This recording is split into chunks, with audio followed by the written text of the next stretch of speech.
Bonjour et bienvenue dans cet épisode de rentrée de Dissolution. Et décidément, cette fin de mois d'août donne tout son sens au titre de cette chronique. L'été fut chaud et houleux. Mais heureusement, les poules de Yaël Braun-Pivet étaient bien surveillées. Alors pour ceux qui auraient loupé l'info, je résume. On a appris que la prestigieuse première compagnie républicaine de sécurité aurait été mobilisée pour nourrir les poules de la présidente de l'Assemblée nationale. C'est en tout cas ce qu'affirme le Canard enchaîné dans un article du 12 août. Mais Yaël Braun-Pivet a sorti un démenti formel. C'est pas les CRS, mais son fils, parce que son mari aurait construit un enclos, mais comme il est nul en bricolage, il fallait juste vérifier si les poules... Et elle a accompagné ça d'une preuve irréfutable. Bisous, maman. Non mais plus foireux que ça n'existe pas. Et ça n'a pas manqué. Le 19 août, le Canard a enfoncé le clou. Le palmipède aurait des preuves écrites comme quoi les CRS auraient refusé l'ordre de nourrir les poules, ordre qui aurait donc bien été donné. Bon, rassurez-vous, les histoires de poulets, c'est fini. Mais on vous parlera peut-être de pain perdu. Parce que oui, en 2025, entre un budget austéritaire et un génocide en cours, le pain perdu, c'est un sujet. Mais tout de suite, on va parler de la motion de confiance de Bayrou et du 10 septembre qui ont donné à cette rentrée une allure de fin de règne.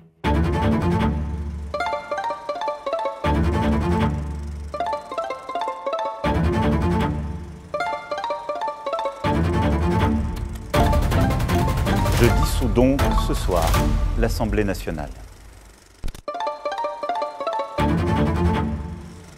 Ça faisait des mois que ça couvait. Bétarame, Nestlé, retraite, annonce budgétaire, 2 jours fériés envolés, on dirait que Bayrou a tout fait pour se faire détester.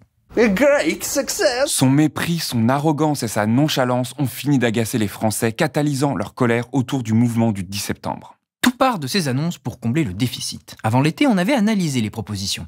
En résumé, 2 jours fériés supprimés, remboursement réduit pour la santé, réforme chômage, année blanche et cerise macérée au jus de poubelle sur cette mousse au chocolat périmée, il veut récupérer les fauteuils des personnes à mobilité réduite après leur mort. Ah, c'est cette mousse au chocolat.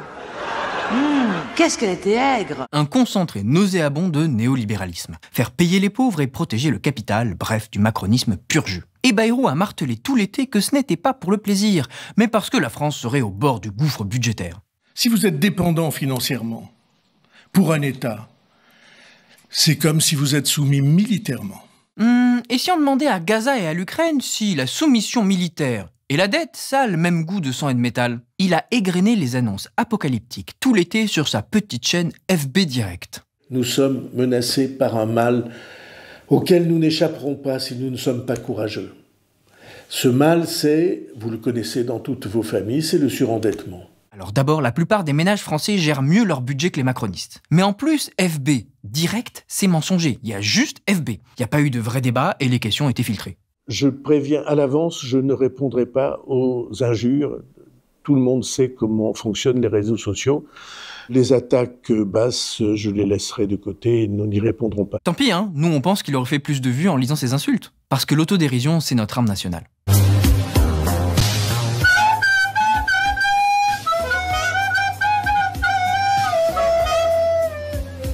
Et il s'est permis cette sortie lunaire. Si quelqu'un pense que c'est pas grave, qu'il vienne défendre cette position. Je n'ai vu personne défendre cette position. Personne. Personne. Vraiment, François, personne. Une masterclass de déresponsabilisation. Parce qu'au fond, voilà ce qu'il dit. La France est endettée, et c'est pour la délivrer du malin que nous allons faire ce que nous allons faire. C'est une pénible mission que la mienne, mon fils, mais sache que c'est pour te libérer du malin que nous allons faire ce que nous allons faire. Qu'est-ce que vous allez faire? Qu'est-ce que vous allez faire? Or, ce problème, c'est lui et ses amis macronistes qui l'ont créé. Parce qu'en réalité, c'est ça qu'il aurait dû dire. Avec Emmanuel Macron, depuis 2017, on a diminué drastiquement les impôts sans les compenser durablement. Résultat, nous avons fait des cadeaux aux plus riches et aux multinationales financés par la dette publique. On a appelé ça la politique de l'offre, pour bien montrer qu'on offrait sans retour. Ce dérapage budgétaire est connu depuis fin 2023, mais on a préféré le cacher pour ne pas gâcher la campagne des européennes. Bruno Le Maire et Elisabeth Borne ont ainsi menti, par omission, des mois durant au Parlement en répétant que tout allait bien alors que rien n'était réglé. Et aujourd'hui, on exige des oppositions et des citoyens qu'ils se soumettent pour éviter la catastrophe.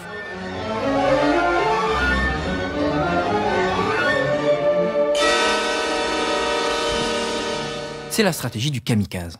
Bayrou s'est flanqué d'autant de grenades politiques que possible et il essaye de se plaquer aux autres avec son histoire budgétaire bidon. Et tout ça, au nom des enfants. Ce qu'on oublie tout au long de ces débats, et ce, en fait, au nom de qui nous devons nous exprimer aujourd'hui, c'est-à-dire les enfants.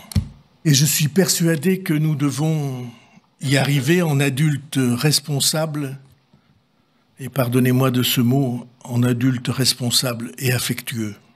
Little kid lover. That way people will know exactly where my priorities are at. Bon, la stratégie de Bayrou, elle a pas marché. Après ces annonces, un mouvement a germé en ligne pour le 10 septembre et a vite grossi. Syndicats de la chimie et de l'industrie lourde ont rejoint, puis LFI, écolos, communistes, socialistes. Il y avait le 10 septembre une grande marche, bloquons tout, qui était organisée dans le pays. Vous la souteniez, la soutenez-vous encore et est-ce qu'elle a encore du sens? Que les responsables politiques soient attentifs à la colère des Françaises et des Français. Qu'ils, pour une part, et lorsqu'ils en partagent le sens, soutiennent des propositions qui relèveraient de la justice fiscale, de la justice sociale, de la juste rémunération, du juste partage de la valeur. Et évidemment. Comme toujours avec le PS, c'est compliqué. Mais Bayrou, lui, c'est carrément plus simple. Il s'est moqué du mouvement, le comparant à cette scène d'Astérix et Obélix Mission Cléopâtre dans une interview au Parisien. S'il vous plaît. Oui. Pas content, pas content, pas content, pas content, pas content. Il aurait même mimé le geste, et après, il s'étonne qu'on l'écoute plus bien. Peut-être vous ne m'avez pas bien écouté. Et il a poursuivi sa vocation kamikaze lors d'une conférence de presse le 25 août 2025. J'ai demandé au président de la République, il a accepté de convoquer le Parlement en session extraordinaire le lundi 8 septembre, dans 15 jours. J'engagerai ce jour-là la responsabilité du gouvernement sur une déclaration de politique générale conformément à l'article 49, alinéa 1er de notre Constitution. Il engage enfin sa responsabilité devant l'Assemblée, à la fin de son mandat. Et il a assez bien expliqué les tenants et aboutissants de cette décision. La Constitution est extrêmement simple. Déclaration de politique générale, vote. Si vous avez une majorité, le gouvernement est confirmé. Si vous n'avez pas de majorité, le gouvernement tombe. Mais l'arithmétique ne joue pas pour lui. Les oppositions sont majoritaires. Avec PS, PCF, Europe Écologie Les Verts, LFI et RN, cela fait 315 députés, soit 25 de plus que la majorité absolue. Les partis NFP ont annoncé voter contre le gouvernement, y compris le PS. Non, ils ne voteront pas la confiance à François Bayrou. Eh ben dis donc, même le RN votera contre. Et donc, sauf retournement improbable, le sort de Bayrou semble d'ores et déjà réglé. Finito. Tout ça, ça va se passer le lundi 8 septembre, 2 jours avant la mobilisation. Quel hasard! En mettant ce vote le 8, Bayrou tente de reprendre la main sur l'agenda politique. S'il survit, il est légitimé. S'il chute, ce sera plus son problème. Et surtout, ça permet de laisser les coudées franches à son Altesse élyséenne pour dissoudre l'Assemblée nationale. François Bayrou a semblé dire que ce n'était pas le plan de Macron. J'ai cru entendre dire, comme ça, par des bruits qui me paraissent fondés, que le président de la République a dit que la dissolution, il avait déjà essayé. Et qu'il en concluait que ça ne clarifie pas nécessairement les choses. Mais ça ne veut rien dire. L'ambiguïté stratégique est une carte souvent utilisée. Bon, en plus, les impressions d'un ministre en fin de règne, c'est pas très fiable. Alors, confiance, pas confiance, dissolution, pas dissolution? Restez bien sur Blast, parce qu'on va vous proposer une petite émission réaction le 9 septembre avec Salomé pour vous expliquer les tenants et aboutissants de ce qui se sera passé. Et n'oubliez pas que Blast est un média indépendant. Si vous le pouvez, n'hésitez pas à faire un don ou vous abonner sur blast-info.fr. Ça nous permet de produire un contenu indépendant des puissances de l'argent. Et en parlant d'argent, il semblerait bien que ce soit ce qui a causé le Bye Bayrou. Son plan budgétaire est désastreux et il est critiqué par un mouvement social important. Alors, comme les Gilets jaunes, le mouvement du 10 septembre a subi des attaques médiatiques et politiques assez classiques. Ces derniers jours, sur ce débat, s'est greffé un mouvement de contestation radicale dont LFI et M. Mélenchon ont maintenant pris la tête, qui vise, selon leurs propres termes, à bloquer tout et à la grève générale. Il y a quelques années, M. Mélenchon avait défini sa stratégie. Pour obtenir à terme la révolution, il fallait tout conflictualiser, entre guillemets. Conflictualiser, c'est de faire de tous les sujets une guerre, un affrontement, parce que le conflit systématique mène au désordre et que le désordre abat la société. Et c'est un peu la même critique qui est faite par le Rassemblement national. Quelle surprise! Alors eux, c'est encore mieux.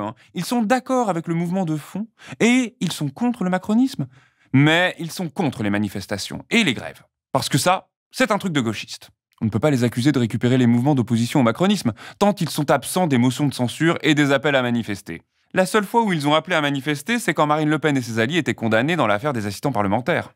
Oh là là! Ce sont vraiment des petits roitelets qui commandent à la masse de servir leurs intérêts personnels, quoi. Go do this, king in the castle. Ces accusations de récupération politique visent surtout à discréditer un mouvement de justice sociale, comme l'a rappelé Sophie Binet. Pour nous, le sujet, c'est pas des petits calculs politiciens. Pour nous, le sujet, c'est nos fins de mois, c'est notre vie de famille. Le problème, quand on perd 500 €, ça veut dire derrière qu'on a de l'argent en moins pour payer une nourriture équilibrée à ses enfants, pour partir en vacances, pour acheter les fournitures scolaires, et on en est là aujourd'hui. C'est un vieux piège. Si LFI ne soutient pas, on dit qu'ils trahissent. S'ils soutiennent, on les accuse de semer le chaos. Edwige Diaz, porte-parole du RN, a même présenté ce soutien comme un cadeau à Emmanuel Macron. Or, ces tentatives de discrédit sont dangereuses. La justice sociale et fiscale, c'est politique. Et il est normal que des partis la défendent. C'est même sain. La démocratie fonctionne quand les revendications populaires trouvent des relais institutionnels. Cela incite les partis à écouter leurs électeurs et les citoyens à s'exprimer. Tout le monde y gagne, les élus, les électeurs et la société. C'est un peu pour ça qu'on s'est cassé la tête pour que la représentation démocratique existe. Mais le RN et le gouvernement cherchent à couper le mouvement de son prolongement politique et syndical. Et ce procédé cherche à affaiblir les citoyens et la démocratie en poussant le mouvement vers des formes plus violentes de contestation. Parce que si le système n'entend pas, eh bien peut-être qu'il va falloir parler un peu plus fort. La contestation sociale violente, n'oublions pas qu'elle n'est jamais spontanée. Elle est toujours un mouvement de défense d'une classe laborieuse coincée dans une position fatale par une classe dominante. La contestation sociale violente n'est que le symptôme de la violence de classe. Et ça, c'est une analyse qui terrifie autant le gouvernement que le RN. Mais plutôt que d'entendre cette demande de justice, ils préfèrent bien entendu la refouler et la délégitimer, au risque de réveiller les colères qu'on a vues avec les gilets jaunes souvent payés dans leur chair. Voilà le macronisme porté à son extrême. Après avoir sabordé les finances publiques pour les plus riches, perdu élection sur élection et piétiné presque toutes les traditions parlementaires, les macronistes veulent garder le pouvoir et faire payer l'addition aux citoyens. Mais rassurez-vous, c'est toujours pour notre bien. On peut décider de ripolliner tout seul la façade ? Bon, pour se changer les esprits, on va rigoler un peu. Parce que je sais pas si vous avez suivi, mais cet été, il a fait chaud. Alors, on a eu les recommandations classiques. En veillant à ce que les personnes dont on est proche et fragile s'hydratent, boivent régulièrement. C'est à vous de boire, crotte! Pour nous rassurer, on nous a dit que le gouvernement faisait beaucoup. Le plan du gouvernement, mais le devoir du gouvernement, c'est de présenter des plans larges et de long terme.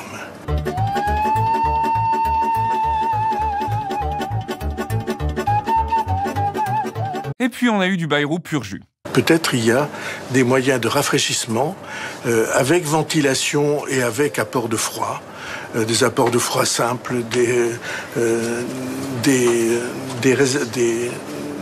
sachets qui permettent, mis dans le congélateur, de rafraîchir le ventilateur pendant un certain temps. J'ai reçu des messages de fabricants qui défendent des appareils simples, à la fois ventilation et émission de fraîcheur. Bon, notre Premier ministre galère à expliquer le principe de la clim. Parce que clim, vous comprenez, ce serait trop banal. Il préfère ventilation avec émission de fraîcheur. Oui, bon à ce tarif, lui, il parle pas, il ventile de la bouche avec émission de nuisance. Et en parlant de nuisance, un jour, cet été, un coup de tonnerre a résonné dans nos cerveaux.